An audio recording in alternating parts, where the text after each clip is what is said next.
Baik, selamat malam saudara-saudariku yang terkasih. Teiterum fidere patris allegro veritas liberabit vos. Saya bermaksud kita menanggapi tanggapan dari Ezra Soru, bukan sekedar untuk berbalas pantun, tapi saya akan menunjukkan bahwa apa yang menjadi tanggapannya adalah pengulangan yang sebenarnya tidak terlalu pas sebagai bantahannya. Jadi beliau tidak membantah, dia hanya bertahan dengan pola mana ayatnya, mana ayat eksplisit.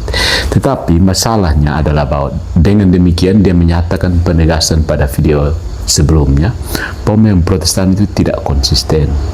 Sayang sekali ya. Jadi untuk katekese malam hari ini, mari kita beri judul, saya kasih judul Ezra Soru dan Teologi Mana Ayatnya. Ketika sola scriptura tersedak metodenya sendiri. Jadi sola scriptura itu orang pemilihan taceke sendiri. Mau kodo apa tidak kita ceke. Jadi argumen Ezra Soru itu kelihatan rapi di permukaan. Ya, untuk orang yang kurang terpelajar, this is the best argument. No. Mana ayat yang secara spesifik menyatakan bahwa Maria dibebaskan dari dosa asal sejak pembuahan? Keren kan? Pertanyaan begini, pertanyaan khas Protestan.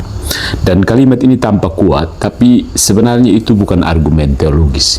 Itu bukan argumen teologis yang matang. Ya, saya kan sudah dalam video sebelumnya saya kena itu pertanyaan anak SD. Ya, itu sebenarnya palu retoris, ya, dipukul ke meja supaya orang awam berkata, oh benar juga ya. Padahal kalau palu itu dipakai konsisten, meja Protestan sendiri ikut ambruk, hancur berantakan. Pakai palu yang sama. Tapi sekali lagi Protestan memang tidak konsisten. Nah, pertanyaan-pertanyaan sama bisa kita kembalikan. Mana ayat eksplisit yang mengatakan hanya kitab suci adalah satu-satunya otoritas iman final bagi gereja? Tidak ada. Mana ayat eksplisit yang mengatakan jumlah kitab perjanjian baru harus 27? Son ada. Mana ayat eksplisit yang memberi daftar kanon Alkitab lengkap dari Kejadian sampai Wahyu? Son ada. Mana ayat eksplisit yang mengatakan baptisan bayi dilarang? Son ada. Mana ayat eksplisit yang mengatakan Maria pasti berbuat dosa pribadi? Son ada. Ya. Nah, ini yang paling lucu juga kan. Tapi yang mungkin yang paling mendasar ini. Mana ayat eksplisit yang mengatakan semua ajaran Kristen harus dibuktikan dengan ayat eksplisit? Ya. Dan ini jelas tidak ada. Ya. Mana ayat eksplisit yang menyatakan bahwa semua ajaran iman harus dibuktikan melalui ayat eksplisit? Ya, sudah tangkap kan? Kalau tidak ada, maka standar Ezra bukan berasal dari Alkitab. Standar Ezra sebenarnya bukan berasal dari Alkitab. Standar itu dari tradisi Protestan modern yang menyamar sebagai Alkitab. Di situ. Jadi di situ ya kelucuan Protestan dimulai, terutama yang diwakili oleh Ezra Soru dan MYM. Kita lihat yang pertama, Ezra Soru itu salah kaprah. Dia mengira Katolik sedang membuktikan Immaculata dari satu ayat. Ya. Ezra berkata bahwa ayat-ayat seperti Kejadian 20 ayat 6, Yudas bab 24, Mazmur 121, Lukas bab 1 ayat 15, dan contoh Yeremia atau Paulus hanya membuktikan Allah mampu bertindak preventif. Ya, artinya mereka sudah mengakui bahwa Allah bertindak preventif kan? Bukan bahwa Maria dibebaskan dari dosa asal. Menurutnya, dari Allah mampu mencegah dosa, tidak otomatis berarti Maria dikandung tanpa dosa. Yang penting jelas dulu, mereka sudah terima bahwa ternyata ada keselamatan preventif. Good job. Jadi terima kasih Pak Ezra. Itu benar. Tapi siapa yang bilang argumen Katolik sesederhana itu? Jangan bermain strawman. Jadi itu sebenarnya bukan argumen Katolik, ya. Orang Katolik tidak berkata seperti ini. Allah pernah mencegah Abimelek berdosa, maka Maria pasti imakulata. Bukan seperti itu argumen Katolik. Itu versi boneka jerami yang dibuat supaya mudah dibakar, ya. Argumen Katolik lebih dalam. Ini hanya orang yang intelek tinggi yang bisa. Kalau hanya sekedar baca-baca Alkitab tidak bisa. Allah bisa menyelamatkan secara preventif. Kitab suci menunjukkan pola rahmat yang mendahului, memilih, menjaga, menguduskan, dan mempersiapkan pribadi tertentu untuk misi keselamatan. Maria memiliki misi unik, menjadi bunda sang sabda yang menjelma. Dia disapa malaikat sebagai Kekaritomene, pribadi yang telah dipenuhi rahmat. Maka gereja dalam terang Kristus dan inkarnasi mengimani bahwa rahmat penebusan Kristus diterapkan kepada Maria secara paling sempurna, yaitu secara preservatif sejak awal keberadaannya. Ya, keren kan? Argumen Katolik bukan cari ayat, curi ayat, karena itu tidak ada ayatnya untuk cari ayat. Jadi Ezra tidak sedang membantah argumen Katolik. Dia sedang membantah ringkasan karikatural dari argumen Katolik. Itu seperti melawan patung jerami di kebun, lalu pulang mengaku menang perang. Apalagi kalau diatur oleh timnya, kan Ezra kan hanya tahunya omong saja, orang yang atur bagaimana bikin judul thumbnail. Yang kedua, standar bahwa harus ada ayat eksplisit itu membunuh banyak doktrin Protestan sendiri. Ya, makanya saya bilang apa? Kalau Protestan konsisten berarti selesai, bubar. Ini titik paling fatal, ya. Ezra menuntut mana ayat yang secara spesifik menyatakan Maria dibebaskan dari dosa asal. Dia menyimpulkan bahwa karena tidak ada ayat dengan bunyi persis seperti itu, maka bukti Alkitabnya nol. Oke. Kita pakai standar yang sama, ya. Jangan lari, ya. Konsisten, ya. Pertama, mana ayat eksplisit untuk sola scriptura? Mana? Ayat mana yang berkata kitab suci adalah satu-satunya otoritas final dan infalibel bagi gereja, dan tradisi apostolik yang tidak tertulis tidak mengikat umat beriman? Pak Ezra harus mengakui tidak ada, kan? Yang ada justru ayat yang menyuruh memegang tradisi lisan dan tertulis, seperti 2 Tesalonika bab 2 ayat 15. Ingat, kan?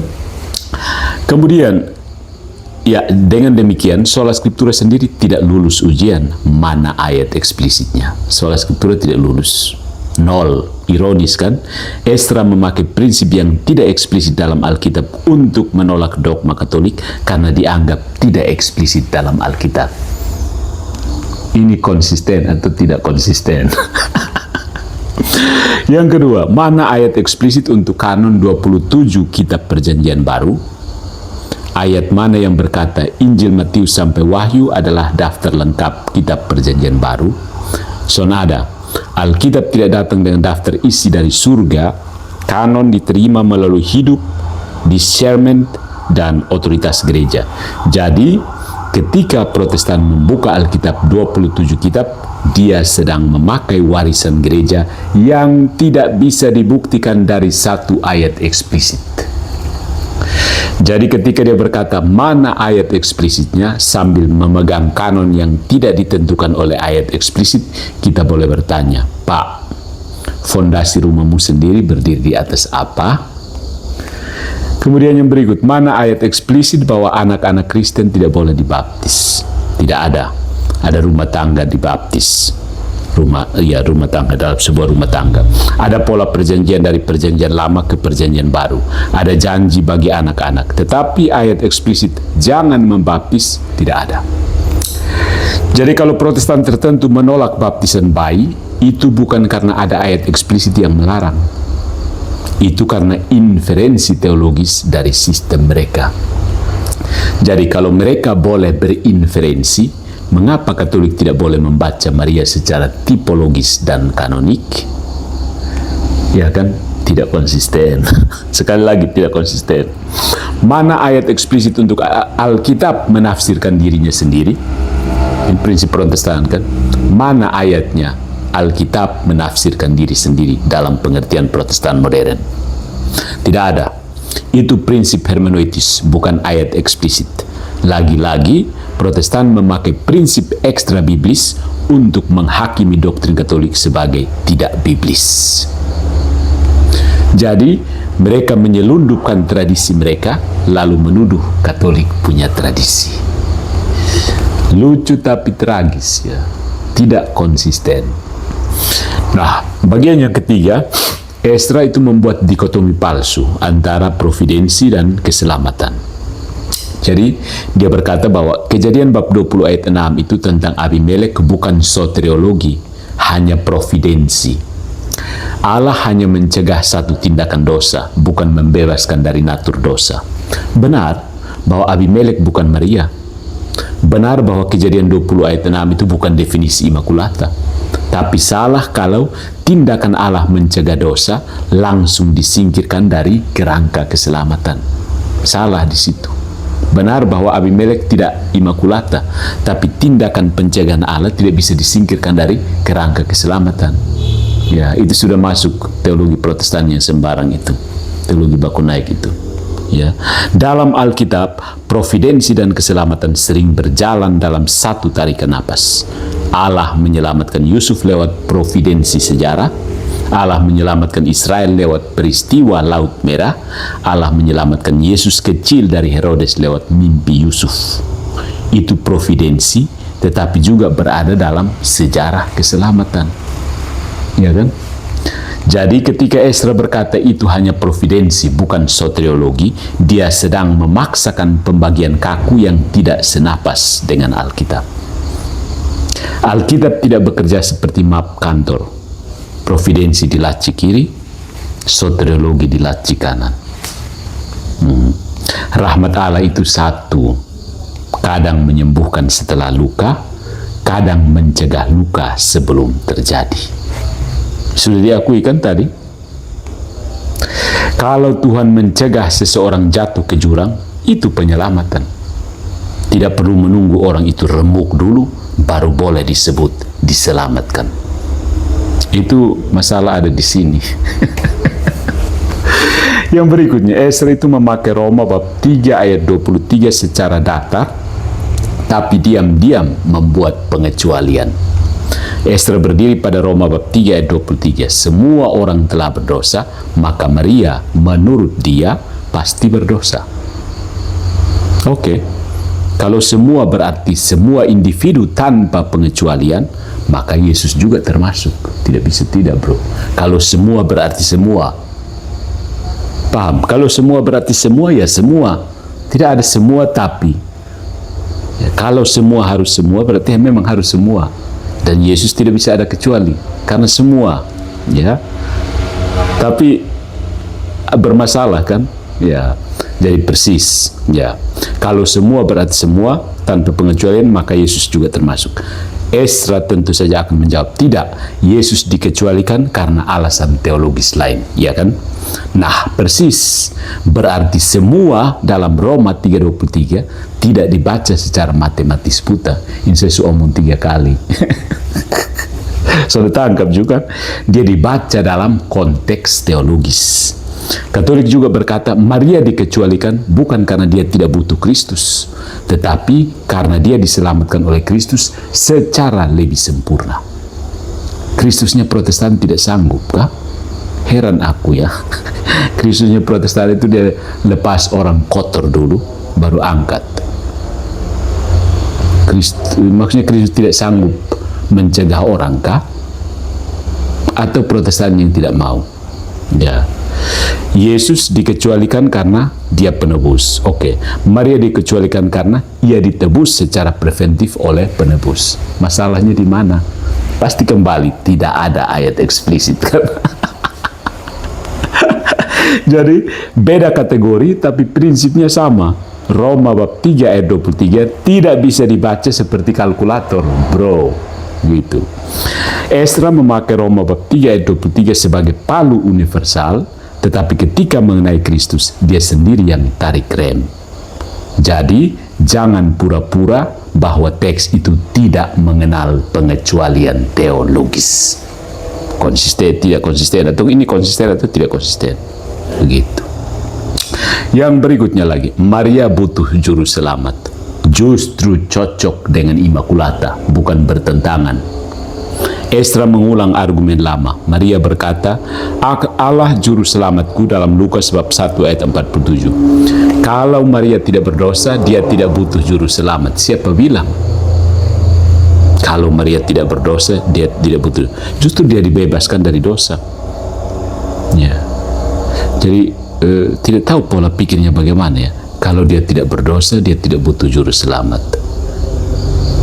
Sementara dia sudah yakin tadi Tuhan bisa mencegah seseorang dari jatuh ke dalam dosa. Jadi analogi ya begini ya. Keberatan ini memang klasik, tapi cukup tajam. Ya, kita akui. Karena Katolik tidak pernah berkata Maria tidak butuh juru selamat. Itu bukan ajaran Katolik. Katolik berkata Maria diselamatkan oleh Kristus secara preventif. Nah, ini kamu juga tidak mau, padahal ada dalam kitab suci. Analoginya begini, sudah tahu tuh perdebatan ini, tidak usah pura-pura. Orang pertama jatuh ke sumur, lalu ditarik keluar, itu dia diselamatkan. Orang kedua hampir jatuh ke sumur, tetapi ditahan sebelum jatuh, dia diapakan? Diselamatkan toh. Yang satu diselamatkan secara restoratif, yang satunya secara preventif. Ya, jadi ketika Maria berkata Allah juru selamatku, itu bukan bantahan terhadap Immaculata. Itu justru pengakuan bahwa seluruh keistimewaannya berasal dari Allah, bukan dari dirinya sendiri. Maria itu tahu diri, dia bukan macam Protestan. Maria bukan dewi, Maria bukan sumber rahmat, Maria bukan saingan Kristus. Maria adalah mahakarya rahmat Kristus. Dan anehnya, justru Protestan yang mengaku membela supremasi rahmat, katanya sola gratia, justru tersinggung ketika rahmat itu bekerja secara paling radikal pada Maria. Ada di bagian lain, debat Immaculata ini bukan hal baru ya. Di bagian lain saya pernah menunjukkan bahwa kalau memang sudah penuh rahmat dan masih bisa berdosa, berarti rahmat Tuhan memang tidak kuat. Rahmat Tuhannya Protestan. Ya. Nah, yang keenam, Esra meratakan kekaritomene seperti membaca kamus, bukan membaca Injil. Ya. Dia berkata bahwa akar kata karitoo juga muncul dalam Efesus bab 1 ayat 6 untuk orang percaya. Kayaknya ini juga argumen yang dipakai oleh Deki. Soalnya nyambung. Ya.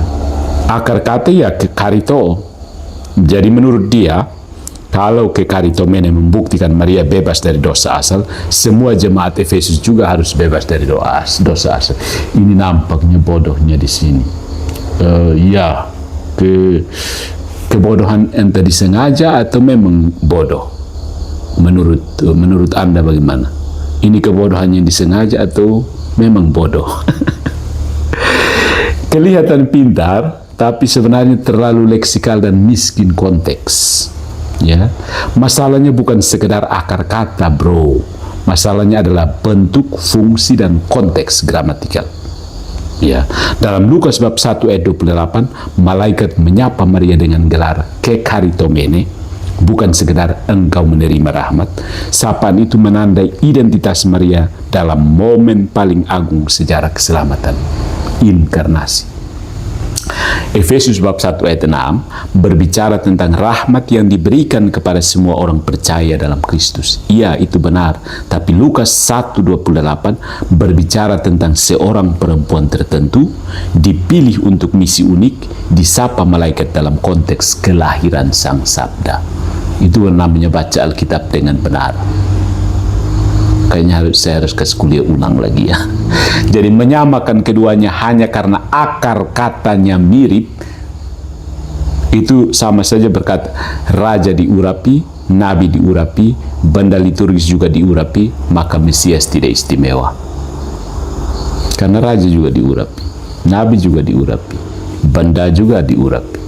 Jadi Mesias yang artinya yang terurapi, istimewanya di mana?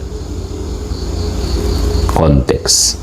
Lemah sekali kurang berani Kata yang sama bisa mencapai kepenuhan makna yang berbeda menurut subjek dan konteksnya. Kalau kita soal begini Protestan yang malas berpikir, lu putar-putar, di situ otak bisa jadi Kristen. Otak kalau tidak mampu hanya mau baca Alkitab berhenti jadi Kristen, merusak ke Kristen. Kan saya bilang ulang-ulang kan, merusak ke Kristen itu Protestantisme. Malas berpikir, hanya mau cari ayatnya saja. Kau pikir itu Alkitab itu manual untuk tutorial untuk buka denom baru begitu. Jadi dalam diri Maria, rahmat itu dibaca dalam relasi langsung dengan inkarnasi. Ya, bicara teologi itu bukan soal cari ayat lalu bikin denom baru. Kekristenan itu jangan dirusak dan cari ayat. Tidak ketemu ayat, menangis di situ. Yang ketujuh, Esra memperkecil Maria karena memang sistemnya sudah anti Mariologi dari awal. Itu kita harus terima. Ya, artinya Anda tidak wajib Anda tidak wajib menerima Maria Immaculata, tapi metode pembelaan Anda murahan ya. Esra berkata bahwa Yohanes Pembaptis penuh Roh Kudus sejak kandungan, Yeremia dikuduskan sebelum lahir, Paulus dipisahkan sejak kandungan, tetapi mereka tetap manusia berdosa. Maka menurutnya, contoh-contoh itu tidak membuktikan Maria bebas dari dosa asal. Oke, tentu saja karena mereka bukan Maria. Yohanes menunjuk Kristus, Maria mengandung Kristus. Yeremia membawa firman, Maria memberi daging kepada sang firman. Paulus memberitakan Injil, Maria melahirkan dia yang adalah Injil dalam pribadi. Ya, kalau Allah dapat menguduskan nabi sejak rahim untuk tugas kenabian, kenapa mustahil Allah menguduskan Bunda Sang Sabda sejak awal keberadaannya? Ya, ingat ya teman-teman, Protestantisme itu salah satu perjuangannya adalah perjuangan kesetaraan. Meskipun akhirnya prakteknya mereka tidak setara juga. Pendeta-pendeta yang sekarang berlagak jadi klerusnya Protestan. Padahal mereka itu imamat sama saja, tapi mereka bikin diri istimewa. Perjuangkan habis kesetaraan, mereka angkat diri beda lagi, hierarkis. Aneh sekali. Itu salah satu ketidakkonsistenanmu Pak Esra. Begitu. Jadi kalau Allah bisa menguduskan nabi sejak rahim untuk tugas kenabian, kenapa mustahil bagi dia untuk menguduskan Bunda Sang Sabda sejak keberadaannya? Jawabannya bukan karena Alkitab melarang. Alkitab tidak larang apa-apa. Jawabannya karena sistem Protestan modern alergi terhadap keagungan Maria. Mari kita jujur. Setiap kali rahmat Allah tampak terlalu indah dalam diri Maria, alarm anti Katolik langsung berbunyi. Hati-hati, detonator bisa meledak. Gitu. Mereka panik. Ya, mereka berkata Kristus harus dimuliakan, tetapi ketika Kristus memuliakan ibunya dengan rahmatnya sendiri, mereka panik. Aneh bin ajaib. Astagfirullah. Jadi seolah-olah rahmat yang bekerja dalam Maria mencuri kemuliaan Kristus. Padahal Maria tidak mengurangi kemuliaan Kristus. Maria memantulkan kemuliaan Kristus. Bulan tidak mencuri cahaya matahari, bukan. Dia membuktikan bahwa matahari memang bersinar. Nah, itu tanggapan. Sekarang kita lihat apa yang keliru. Logikanya tidak nyambung di mana. Kekeliruan logika pendeta Esra Soru. Pertama, Strowman. Dia membuat argumen Katolik seolah-olah hanya begini. Allah bisa mencegah dosa, maka Maria pasti tanpa dosa. Itu bukan argumen Katolik yang sebenarnya. Jadi dia sudah falasi Strowman. Yang kedua, ada falasi false dikotomi. Dikotomi palsu. Dia memisahkan providensi dan soteriologi secara kaku, padahal dalam kitab suci keduanya sering saling meresapi. Falasi yang berikutnya, special pleading. Itu dia menuntut ayat eksplisit untuk Immaculata, tetapi menerima banyak doktrin Protestan yang tidak berdiri di atas ayat eksplisit. Yang keempat lagi, falasi keempat, equivokasi, penyamaan istilah. Dia memperlakukan semua penggunaan akar kata karitoo seolah memiliki bobot teologis yang sama, padahal konteks Lukas 1:8 sangat berbeda dari Efesus bab 1 ayat 6. Ya, itu sudah berapa? 4 kesalahan logis. Yang kelima, reduksionisme. Dia mereduksi Maria menjadi orang percaya biasa, padahal seluruh tradisi Kristen kuno melihat Maria dalam relasi unik dengan inkarnasi. Ya, jadi masih ada lagi kekeliruan yang keenam. Dia mereduksi Maria menjadi orang percaya biasa. Oh, itu tadi yang reduksi kelima. Keenam itu hermeneutika selektif, menafsirkan dengan pilih-pilih. Dia menolak inferensi Katolik, tetapi memakai inferensi Protestan. Dia menolak tradisi Katolik, tetapi membawa tradisi Reformasi sebagai lensa bacanya sendiri. Jadi, secara singkat begini, to the point, Ezra tidak menolak tradisi. Dia hanya menolak tradisi yang bukan miliknya. That's okay. Tapi jangan pura-pura jangan pura-pura tidak punya tradisi. Nah, kita tanya balik Pendeta Ezra yang terhormat. Nanti bikin video supaya jawab ya, saya tunggu. Pak Ezra, mari pakai standar Anda sendiri. Kalau Immaculata harus ditolak karena tidak ada satu ayat eksplisit berbunyi Maria dikandung tanpa noda asal, silahkan jawab ya, saya tunggu besok begitu. Satu, ada berapa pertanyaan di sini? Ada 10 pertanyaan. Kerjakan PR ini ya. Suruh anggota tim supaya bantu. Yang pertama, mana ayat eksplisit yang mengajarkan sola scriptura? Mana ayat eksplisit yang mengajarkan sola scriptura? Kedua, mana ayat eksplisit yang menyebut daftar 27 kitab perjanjian baru? Sebutkan. Yang ketiga, mana ayat eksplisit yang mengatakan semua doktrin harus eksplisit dalam kitab suci? Yang keempat, mana ayat eksplisit yang mengatakan tradisi lisan apostolik tidak lagi mengikat? Yang kelima, mana ayat eksplisit yang mengatakan Maria pasti berdosa pribadi? Yang keenam, mana ayat eksplisit yang mengatakan gereja tidak memiliki otoritas mengajar infalibel? Yang ketujuh, mana ayat eksplisit yang mengatakan tafsiran reformasi abad ke-16 adalah ukuran final untuk membaca Alkitab? Yang kedelapan, mana ayat eksplisit yang mengatakan kekaritomene hanya berarti diberkati biasa-biasa saja?